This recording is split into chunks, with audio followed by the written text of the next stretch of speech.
One of the reasons that I don't get out tramping as much as I'd like to is that living for 3 days on 2-minute noodles and porridge, it sounds pretty unappealing. But apparently it doesn't have to be that way. So I've agreed to meet John Sawyer here at Mason's Bay on Stewart Island, who's going to show me that you can tramp and eat in style. John, what's gourmet tramping all about? Gourmet tramping is about having a fantastic time while you're out and about exploring New Zealand's wilderness, which means not just taking really good tramping equipment, it means taking really good New Zealand wine with you. It means taking really delicious food with you and having a fantastic night at the hut. And what are we going to make today? Well, I thought, given that we're at the seaside at Mason Bay, I thought we'd have a hot smoked salmon niswa salad. If you take the green beans, yep. And you just top and tail them.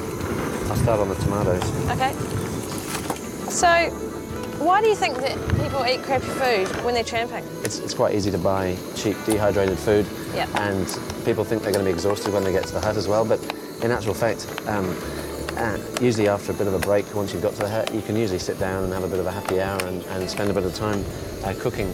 But then people start thinking, well, I don't have any good ideas. What am I actually going to cook? So that was the idea behind us producing this book, was to inspire people, give them a bit of confidence about having delicious food when you go tramping. So what about gear though? Because if you're cooking big, elaborate meals, you obviously need quite a bit of kitchen equipment. I tend to take everything in miniatures. For example, I've got a miniature salt and pepper set. I've also got miniature tongs. I've got a miniature grater, which is perfectly for zesting lemons and oranges and things like that. And very cute. A miniature colander, which is great for capers and olives and whatever use you want to put it to. I usually just take loads and loads of these little film canisters. So ginger in one, cumin, chilli, one with cloves. Do you find that you're quite the popular man when it comes to being invited to go tramping now? Certainly a lot of people say, hey, look, when's your next tramp? But so it's more of a communal thing around the billy, and you can all chip in and have a glass of mulled wine and cook the meal together, and that's really what gourmet tramping is, having some time with your friends and making sure you've got the best meal in the hut.